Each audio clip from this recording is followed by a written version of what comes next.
p.m. here in Cairo. Time for Panorama News. I'm Naveen Ramzi and I will start with the main political headlines. President Sisi receives Jordan's Crown Prince Al-Hussein ibn Abdullah II. Foreign Minister Sameh Shoukry continues his visit to the U.S. And number of deaths caused by corona exceeded 5 million worldwide.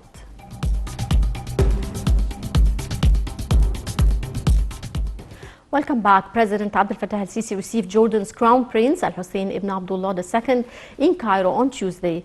Ambassador Bassam Radi said the meeting focused on the experience of both countries in the field of women and youth empowerment. He said the Jordanian Crown Prince praised Egypt's pivotal role in serving Arab causes and consolidating coordination among Arab countries.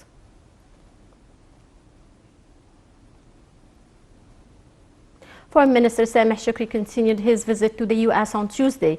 He reviewed Cairo's vision towards a number of topics during the participation in a dialogue with a number of researchers from the Atlantic Council. Shoukry earlier kick-started the strategic dialogue between Cairo and Washington with U.S. Secretary of State Antony Blinken. At a joint press conference following their talks, Shoukry and Blinken held a joint press conference tackling several regional and international issues of mutual concern. Shoukry asserted commitment to partnership with the U.S. as an important pillar for preserving peace in the Middle East. He expressed keenness on boosting bilateral cooperation with the U.S. in various domains. For his part, Blinken praised Cairo's role in settling regional crises, especially the Libyan crisis.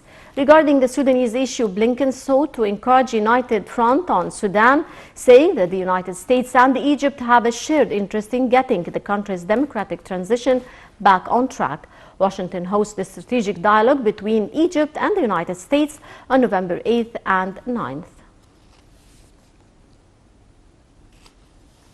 The public prosecution held an international conference over the role of public prosecution bodies in combating crimes through nationalism.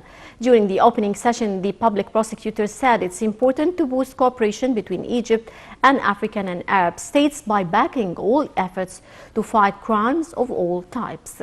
He asserted the significance of gathering in exchanging experience and common views over issues of common concern among the Arab and African participants.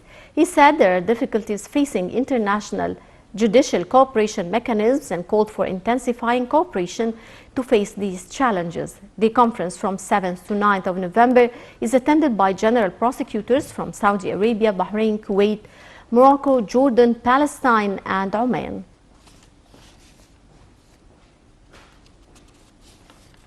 A senior Arab League official held talks in Lebanon on Monday in a bid to ease a rift with Saudi Arabia over criticism of its role in the Yemen war, saying the crisis could have been diffused if the minister who made the comments had resigned. Arab League Assistant Secretary General Hossam Zaki met Lebanon's president, prime minister and parliament speaker during his visit. More details.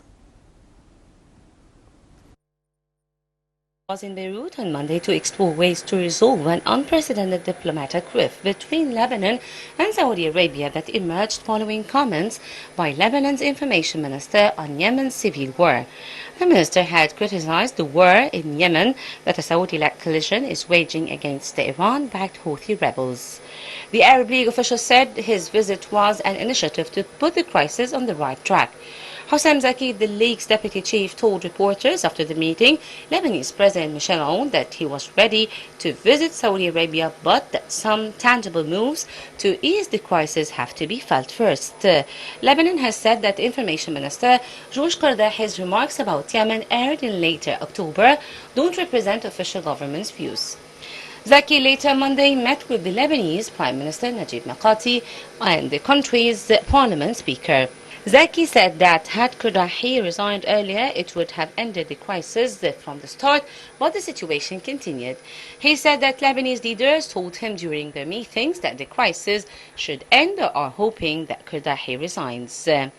Aoun's office said the president told Zaki that there should be a separation between what the government announces and the statements made by individuals, especially if they have no official post. Aoun was referring to Qardahi's comments that he made before becoming a minister. On added that Lebanon is ready to take steps to improve relations with the Gulf nations, especially Saudi Arabia, based on mutual respect of sovereignty. This pact has threatened to destabilize Mikati's government, formed in September after a 13-month deadlock between rival Lebanese groups.